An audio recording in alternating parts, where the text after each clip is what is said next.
গেল কয়েক বছরে প্রবাসী কল্যাণ মন্ত্রণালয়ের বেশ কয়েকটি উদ্যোগে ধীরে হলেও সুফল মিলছে।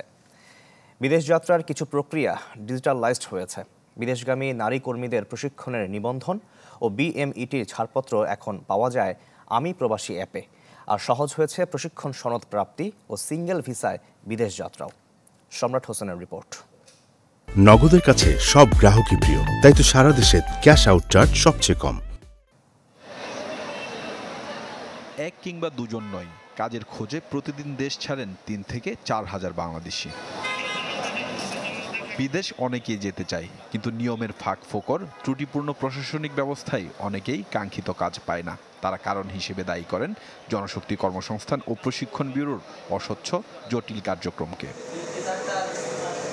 তবে গেল কয়েক বছরে প্রবাসী কল্যাণ ও বৈদেশিক কর্মসংস্থান মন্ত্রণালয়ের বেশ কয়েকটি উদ্যোগ ধীরে হলেও সুফল দিচ্ছে। বিদেশ যাত্রার কিছু প্রক্রিয়া ডিজিটালাইজেশন হয়েছে, যেমন বিদেশগামী নারী কর্মীদের প্রশিক্ষণের নিবন্ধন ও বিএমইটির ছাড়পত্র এখন পাওয়া যাচ্ছে আমি প্রবাসী অ্যাপে। এছাড়াও প্রশিক্ষণ সনদ ও সিঙ্গেল ভিসায় বিদেশ যাত্রা আগের চেয়ে কিছুটা হলেও সহজ হয়েছে।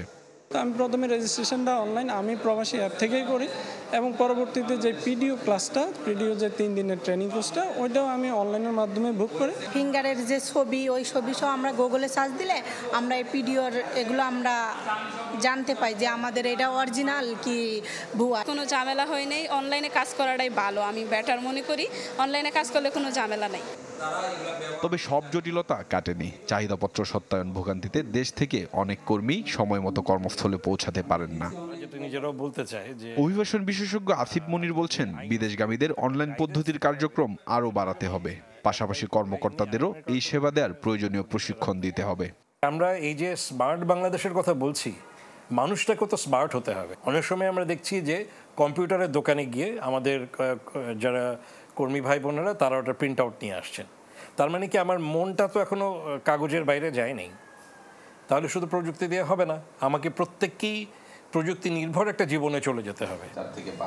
বিদেশ যাত্রার সবকিছুই ডিজিটাল পদ্ধতির আওতায় আনতে চাই প্রবাসী কল্যাণ ও বৈদেশিক কর্মসংস্থান মন্ত্রণালয়। সারা বিশ্ব আজকে ডিজিটালাইজেশন, ডিজিটাল পদ্ধতিতে চলতেছে, আমরাও পিছনে নেই। আজকে সারা বাংলাদেশ ডিজিটালাইজেশন, ডিজিটাল পদ্ধতিতে বিভিন্ন ধরনের প্রশিক্ষণ দেওয়া হচ্ছে। বিশ্বের ১৭৬টি দেশে ১.৫ কোটিরও বেশি বাংলাদেশি বিভিন্ন পেশায় নিয়োজিত আছেন। সম্রাট হোসেন, চ্যানেল 24, ঢাকা।